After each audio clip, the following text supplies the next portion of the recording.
السلام علیکم، آپ دیکھیں انسائیڈ پاکستان میں ہوں محمد ظفیر۔ حکومتی اتحاد کا حمزہ شہباز کو بچانے اور اسمبلی کی مدت پوری کرنے کا فیصلہ آج پی ڈی ایم کے جو قیادت تھی اس کی زبردست اور ایک اہم بیٹھک ہوئی، اور اس میں انہوں نے یہ فیصلہ کیا۔ انہوں نے کہا کہ ضمنی انتخابات میں کسی کی مقبولیت کا یہ پیمانہ نہیں کہ حکومت ختم کر دیں، گھر چلے جائیں اور ان کے کہنے پہ فوری الیکشنز کروائیں۔ اس وقت معاشی چیلنجز ضرور ہیں اور یہ حکومت مدت پوری کرے گی۔ مدت کس طرح پوری کرے گی اور کیسے معاملات چلے گی، یہ ایک سوالیہ نشان ہے، لیکن تمام جو پی ڈی ایم اتحاد کی جماعتیں ہیں، حکومتی اتحاد کی جماعتیں ہیں، وہ ساری اس پہ پرعزم ہیں کہ ہم اپنا ٹائم پورا کریں گے، مدت پوری کریں گے اور اس کے بعد ہی الیکشنز کی طرف جائیں گے۔ یہ الگ بات ہے کہ مسلم لیگ نون نواز شریف صاحب اس فیصلے سے بھی، حکومت لینے کے فیصلے سے بھی نالاں تھے، اور ابھی بھی گروپنگ ہے مسلم لیگ نون کے اندر، اور جو اتحادی جماعتیں ہیں، حکومت کا جو اتحاد ہے، ان کے گلے شکوے بھی بدستور موجود ہیں، اور وہ کہہ رہے ہیں کہ اس مہنگائی کے ساتھ ہم الیکشنز میں کیسے جائیں گے۔ اس کی وجہ یہ ہے کہ پنجاب کے جو ضمنی انتخابات ہوئے، جو خود پاکستان تحریک انصاف بھی شاید اس طرح نہیں سوچ رہی تھی کہ اتنا آؤٹ کلاس کر پائیں گے وہ مسلم لیگ نون کو ان کے گڑھ میں، لیکن یہ سب چیزیں ہوئی ہیں۔ اب کھلبلی مچی ہوئی ہے اتحادی جماعتوں کے اندر بھی۔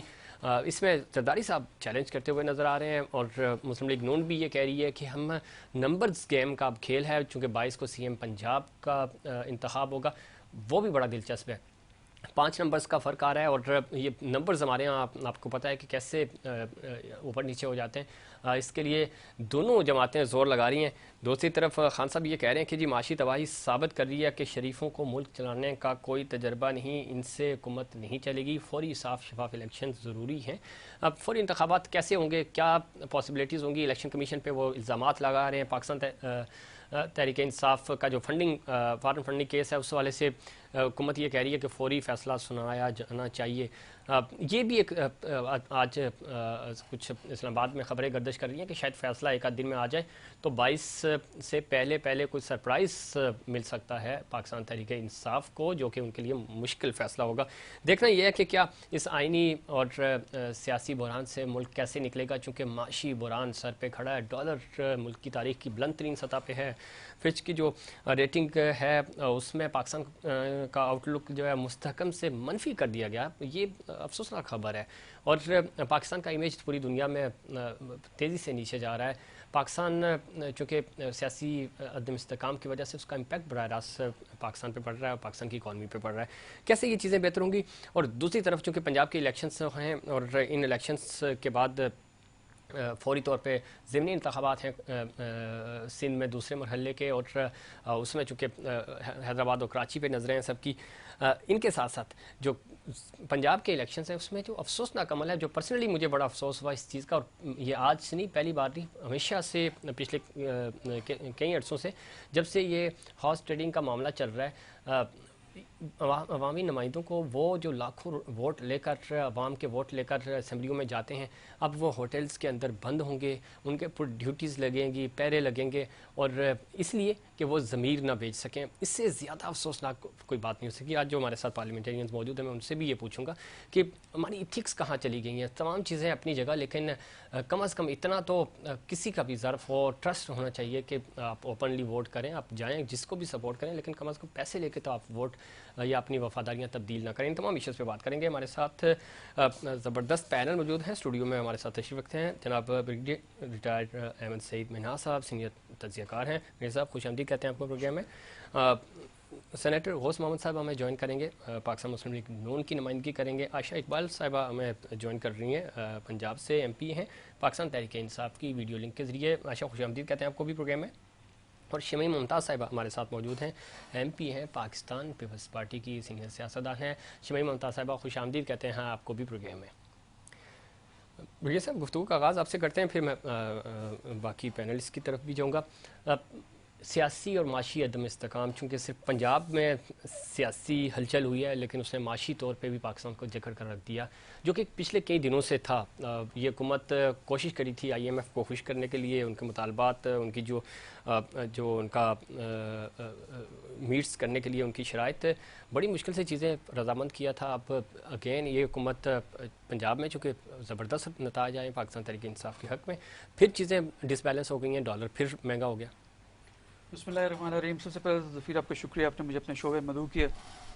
اس وقت پاکستان میں انتہائی غیر یقینی صورتحال ہے، اور پولیٹیکل انسٹیبلٹی کی وجہ سے آپ کا ڈائریکٹ امپیکٹ آپ کی معیشت کے اوپر آ رہا ہے۔ اگر میں یہ کہوں کہ پاکستان کی معیشت میلٹ ڈاؤن کے اوپر ہے تو یہ غلط نہ ہوگا۔ اس وقت جو سچویشن ہے پولیٹیکلی، اگر آپ اس کو دیکھیں تو انسرٹینٹی اس حد تک ہے کہ آپ کی جو وفاق میں ایک آپ کے پرائم منسٹر ہیں، باقی چاروں صوبوں میں مختلف لوگوں کی، مختلف پارٹیز کی گورنمنٹ ہے، جس میں کوئی ان کا اس طرح سے اختیار نہیں ہے 18th امینڈمنٹ کے بعد۔ اب جب کل پرسوں جب الیکشن کے رزلٹ آئے اور PTI نے پنجاب کا سو کالڈ مارکا جو اس کو مار لیا، تو اب جو انویسٹر تھے وہ سارے پریشانی میں ہے کہ کس طرف سچویشن پاکستان کی معیشت کے حساب سے جا رہی ہے۔ جتنے انویسٹر ہیں، چاہے وہ انٹرنیشنل ہو چاہے لوکل ہوں، آپ کے وہ بڑے نازک دل والے ہوتے ہیں، اور وہ پیسہ جو ہے وہ وہاں لگاتے ہیں جہاں ان کو ریٹرن، کیپٹل مین بھی ان کا سیف رہا، اس کے اوپر ریٹرن بھی ہے۔ یہاں تو ریٹرن کیا، وہ جو ان کا کیپٹل ہے اس کے اوپر جو چیز داؤ پہ لگنے جا رہی ہے۔ اب جو رزلٹ کے بعد میں سمجھتا ہوں کہ پولیٹیکل پارٹیز نے دو، انیشلی نون لیگ نے کہا کہ ہم نے اس کو ہار کو اپنے دل سے اس کو قبول کیا ہے، لیکن آن دی کانٹریری کل انہوں نے جاوید لطیف صاحب نے ایک پریس کانفرنس کر دی جس میں بالکل ایک غیر یقینی صورتحال انہوں نے کر دی، کہ جس میں انہوں نے اداروں کے اوپر نام لیے بغیر بھی اور لے کر بھی، اور ان کو تنقید کا نشانہ بنایا۔ آج سعد رفیق صاحب نے کر دیا، اس کے بعد آپ کے PDM کی میٹنگ ہو گئی جنہوں نے کہا ہم کوئی استعفیٰ نہیں دیں گے، اور اس طرح کر کے ان حالات میں یہ سچویشن انویسٹرز کے لیے کسی صورت قابل قبول نہیں ہے۔ صحیح، اس کے لیے ہمارے پولیٹیشنز کو مل بیٹھنا ہوگا اور ایک پیج کے اوپر آنا ہوگا۔ اس وقت پاکستان اگر آپ دیکھیں تو چوتھے نمبر پہ، جیسے اپنے ڈکٹری میں کہا کہ چوتھے نمبر پہ رسک ہے کہ وہ آپ کا ڈیفالٹ کر جائے گا، اور اس ڈیفالٹ اگر خدا نہ خواستہ پاکستان کر گیا تو آپ کی اسٹیٹ نہ رہی تو پولیٹکس کیسے چلے گی؟ تو نیشنل سیکیورٹی اس کا ڈائریکٹلی چیلنجڈ ہے۔ تو فار ہیون سیک جو اپنا گرینڈ ڈائلاگ کرنا ہے، یا اپنے چارٹر آف اکانومی جو ہمیشہ سے ہم کہتے ہیں، ہم پچھلے پروگراموں میں کہا ہے، جب تک نہیں بیٹھیں گے اس وقت تک چیزیں ٹھیک ہونے نہیں جا سکتی۔ تو لہٰذا میں ایک بیٹھوں گا، عمران خان صاحب جیتے ضرور ہیں لیکن جتنی آپ کا پاور آتی ہے اتنی ساتھ ریسپانسبلٹی بھی آتی ہے۔ تو اپنی جو ذاتی اناد یا ان کے کہتے ہیں پولیٹیشن نہیں بیٹھنا، اب ان کو مل کے بیٹھنا چاہیے میرے خیال کے اندر۔ بالکل ٹھیک ہے آپ کہہ رہے ہیں آپ، اور مزے کی بات یہ کہ تمام جو مین بڑی پارٹیز ہیں وہ ساری اقتدار میں اس وقت پاکستان تحریک انصاف چونکہ پنجاب میں اب حکومت بنا لے گی، اور دوسری طرف KP میں وہ پہلے سے ہی حکومت میں ہے، پاکستان پارٹی سندھ میں حکومت ہے، اور ساتھ وفاق میں بھی ہے۔ مسلم لیگ نون جو ہے وہ اب تک تو ظاہر وفاق میں پنجاب میں بھی ہے اور وفاق میں بھی ہے، تو اب ووٹنگ ہوگی اس کے بعد فیصلہ ہوگا۔ یہ جو چارٹر آف اکانومی کی ہم بات کر رہے ہیں، اس کے اوپر آپ کو لگتا ہے کہ خان صاحب آپ راضی ہو جائیں گے؟ اسٹیک ہولڈرز، صرف خان صاحب نہیں، تمام اسٹیک ہولڈر، اسٹیبلشمنٹ، آرمی، ہمارے پولیٹیکل اسٹیک ہولڈرز، یہ سارے بیٹھ کر کوئی چیزیں فائنل کریں گے تاکہ ملک آگے چل سکے؟ جو آپ نے شروع میں بات کی نیشنل سیکیورٹی امپورٹنٹ ہے ہماری، وہ رہے گی تو ظاہر ہے ہم سروائیو، پاکستان ہوگا تو ہم آگے اپنی سیاست کریں گے۔ دیکھیں آپ نے ظفیر کہا کہ ہر پولیٹیکل پارٹی اس کا پاور میں ہے، چاہے وہ کوئی سینٹر میں ہے اور کوئی صوبے میں، صوبوں کے اندر ہے، بالکل۔ تو پوزیشن آف اسٹرینتھ کے اوپر تقریباً ساری پارٹیز ہیں، ایسے ہی ہے۔ اب تھوڑا سا بیلنس ہوگی نا چیزیں، ہو سکتا ہے کہ ڈائلاگ کی طرف آ جائے۔ عمران خان صاحب کی جو پرانی ٹریڈیشن کے حساب سے وہ کسی صورت کہتے ہیں میں ان کے ساتھ نہیں بیٹھوں گا۔ اب جب نہیں بیٹھیں گے تو بات آگے کیسے چلے گی؟ امیجیٹ الیکشنز کو آج PDM نے منع کر دیا کہ ہم امیجیٹ الیکشنز میں نہیں جا رہے ہیں۔ مزید انہوں نے یہ کہا ہم حمزہ کی گورنمنٹ کو بھی بچائیں گے، جو آئی ڈونٹ نو کیسے بچائیں گے۔ اس پہ بات کرتے ہیں۔ شمیم ممتاز صاحبہ، عائشہ اقبال صاحب کا پوائنٹ آف ویو بھی لیں گے چونکہ وہ جیتے ہوئے، تو میں چاہوں گا آخر پہ ان کا پوائنٹ آف ویو رکھوں۔ پہلے میں آپ کا پوائنٹ آف ویو لوں۔ شمیم ممتاز صاحبہ، چونکہ زرداری صاحب زبردست آپ جوڑ توڑ کے بادشاہ ہیں، مفاہمت اور زبردست سیاست کرتے ہیں، چودھری شجاعت حسین صاحب سے ان کی ملاقات ہوئی، PDM کا جو ابھی اجلاس ہوا اس میں بھی وہ انہوں نے کہا کہ ڈٹ کے کھڑے ہیں، کوئی ایشو نہیں ہے، حکومت مدت بھی پوری کرے گی اور یہ ہم اکانومی بھی سنبھال لیں گے۔ کیا لگتا ہے آپ کو، چونکہ غیر یقینی کی صورتحال ہے، لوگ پریشان ہیں، خاص طور پہ چونکہ مہنگائی بڑھتی جا رہی ہے، دوسری طرف ڈالر اوپر جا رہا ہے، چوتھے نمبر پہ ہم کھڑے گئے، خدا نہ خواستہ ہم ڈیفالٹ کی طرف نہ چلے جائیں، آپ کو کیا لگتا ہے کہ کیسے اس سینیریو سے باہر آئیں گے؟ بسم اللہ الرحمن الرحیم۔ سب سے پہلے تو شکریہ، میری آواز خراب ہے؟ تھوڑا سا پرابلم ہو رہا ہے بولنے میں، تو اگر کچھ برا لگ جائے لہجے سے تو معذرت۔ جہاں تک بات ہے ظریف جیتنے کی یا ہارنے کی، تو مجھے تو سمجھ نہیں آ رہی ہے کہ تحریک انصاف اپنے جیتنے کی خوشی منا رہی ہے یا ہارنے کی منا رہی ہے، کیونکہ یہ 20 سیٹیں ان کی تھی پنجاب میں اور انہیں کو جیتنی چاہیے تھی، لیکن ان کی 15 سیٹیں آنے کا مطلب ہے انہوں نے اپنی 5 سیٹیں جو ہیں وہ لوز کی ہیں۔ وہ مانے یا نہ مانے یا سمجھیں یا ٹھیک۔ نہ سمجھیں، یہ ان کی مرضی ہے، پہلی بات۔ دوسری بات یہ کہ اگر میرے کو چیئرمین نے آصف علی زرداری صاحب نے کہہ دی ایک بات کہ جی ہم اپنی مدت پوری کریں گے، تو بس ہم ان کی بات کو وہ سمجھتے ہیں آخری بات کہ اگر وہ سیاست میں اس طرح کے استاد اور شاطر، میں کہوں گی سمجھدار کہوں گی، کہ اگر اس طرح کی سیاست میں موجود ہے تو ہم تو ان کے پیروکار ہیں، ہم اس کی بات کو کیسے کرنا یہ ہم سب نہیں پورے دائرے۔ اگر پی ایم کرتی ہوگی تو بہت ساری جماعتیں ہیں اور بہت ساری جماعتوں کا اپنا پوائنٹ آف ویو ہوگا، اپنے خیالات ہوں گے، اور جب مجھے اس کا حسن یہی ہے کہ اگر کسی کو عدم اعتماد کا نام لے کے حکومت سے نکالا گیا تو اس کو اس بات کو تسلیم کر دینا چاہیے تھا، لیکن جس طرح پی ٹی آئی اداروں پر عدم اعتماد کا اظہار کرتی رہی، ابھی 2 دن پہلے تک کی بھی ان کے چیئرمین کی تقریریں آپ سنیں تو وہ یہی کہہ رہے تھے نہیں چھوڑیں گے، نہیں یہ کریں گے، اداروں کے اوپر بات کر رہے تھے وہ۔ اب جیتنے کے بعد وہی ادارے ان کے لیے صاف و شفاف ہو گئے، تو میں سمجھتی ہوں کہ ہمیں آئندہ کے لیے اس بات پر بھی غور کرنا پڑے گا کہ اگلا جو الیکشن ہوگا وہ انہی اداروں کے امبریلا کے ساتھ ہوگا، یہی ادارے ذمہ دار ہوں گے الیکشن کرانے سے۔ تو شمیم اگر ممتاز صاحب، ان اب الیکشن کا کچھ رزلٹ کچھ ٹیکنیکل ایشو آ رہا ہے، میں دوبارہ آؤں گا آپ کی طرف۔ آپ جو بات کر رہی ہیں اس پہ بھی ہم ذرا ڈیبیٹ کریں گے کہ اداروں کے اوپر اور خاص طور پہ الیکشن کمیشن کا بڑا اہم رول ہوگا۔ جس طرح یہ ضمنی انتخابات ہوئے اس میں بھی ہم نے دیکھا کہ خان صاحب یہ کہہ رہے ہیں کہ پریشر بلڈ کیا ہم نے، اگر ہم یہ نہ کرتے، ہم نے پہرے داری کی ہے، ہم نے یہ الیکشن چوری ہونے سے بچایا ہے، اور جو 4 سیٹیں مسلم لیگ نون جیتی ہے اس کے اوپر بھی اب کوسچن مارکس لگ رہے ہیں کہ وہاں پہ کچھ گڑبڑ ہوئی ہے۔ پاکستان تحریک انصاف اسی لیے کہہ رہی ہے کہ الیکشن کمیشن کو فولی، حالانکہ ان کا یہ سجیشن تھی، ان کا نام تھا یہ، لیکن اب تحفظات کا اظہار کر رہے ہیں۔ کیسے یہ معاملات آگے چلیں گے شمیم ممتاز صاحبہ؟ کوئی ڈائلاگ نہیں ہونا چاہیے متفقہ طور پہ؟ اب ٹھیک ہے جو رزلٹس آنے تھے آگے ہیں، اب آگے چلیں، ایک یونیفارم پالیسی بنائیں الیکشن کے حوالے سے بھی اور اکانومی کے حوالے سے بھی، تاکہ پاکستان تو ٹریک پہ آ سکے۔ لیکن ڈائلاگ کی ضرورت ہمیں تو ہے نہیں، ہم تو ظاہر جمہوری پارٹی، ہم تو ڈائلاگ کرتے رہے، ہم کوئی عامر تو ہے نہیں، یا ہم اداروں پر عدم اعتماد کرنے والے لوگ تو نہیں ہیں۔ ٹھیک۔ اب ڈائلاگ ان لوگوں کو کرنے چاہیے اداروں کے ساتھ کہ جب 2023 کے الیکشن ہوں گے تو یہی ادارے ہوں گے، یہی الیکشن کمیشن ہوگا، یہی سب کچھ ہوں گے۔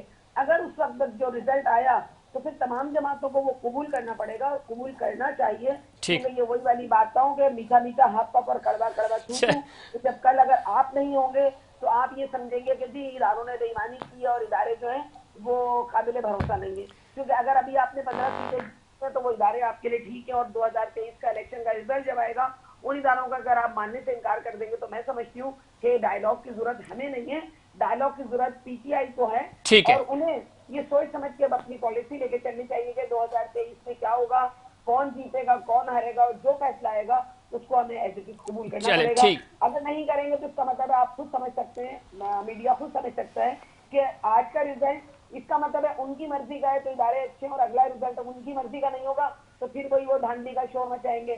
تو اب آپ سمجھ سکتے ہیں کہ دھاندلی کون کر رہا ہے، کس کے ساتھ دھاندل ہو رہی ہے، تو یہ تو پھر آپ لوگوں کی سمجھنے کی بات ہے، ہماری چلیں سمجھنے ٹھیک کی ہے، بات میں ہے۔ پوچھا ہوں عائشہ اقبال صاحبہ سے۔ عائشہ اقبال، پنجاب میں زبردست سرپرائز دیا آپ نے مسلم لیگ نون کو، 20 میں سے 15 سیٹیں، اور شمیم ممتاز صاحبہ بھی یہ کہہ رہی ہیں، اور خاص طور پہ پی ڈی ایم کی تمام جماعتیں یہ کہہ رہی ہیں کہ کوئی آپ نے کمال نہیں کیا، 20 آپ کی چھوڑی ہوئی سیٹیں تھیں، اس میں سے 15 آپ نے جیتی ہیں اور 5 ہاری ہیں۔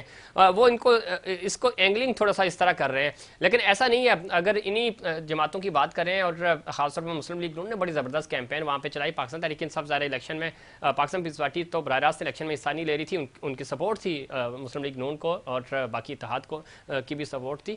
اس کے باوجود مریم بی بی یہ کہتی ہوئی نظر آ رہی تھی کہ ہم صاف کر دیں گے، رانا ثناء اللہ یہ کہتے تھے کہ 20 میں سے 16 اور 18، آخری دن تک تو وہ 18 کی بات کر رہے تھے کہ 20 میں سے 18 اور 20 کی 20 بھی کہا جا رہا تھا حمزہ شہباز کی طرف سے۔ بڑا سرپرائز ہوا، خود سٹپٹا گئے ہیں وہ، ان کو سمجھ نہیں آئی کہ یہ ہوا کیا ہے، ایکچولی کیا ہوا۔ اور اب وہ یہ کہہ رہے ہیں کہ 5 نمبر کا جو فرق آ رہا ہے، چونکہ 22 کو الیکشن ہے سی ایم کے لیے، اس میں بھی وہ کہہ رہے ہیں کہ نمبر گیمز ہمارا پورا ہے، دعوے کر رہے ہیں کہ ہمارے آپ کے کچھ لوگ ٹوٹ کر ان کے ساتھ ملے ہوئے۔ عائشہ اقبال صاحبہ۔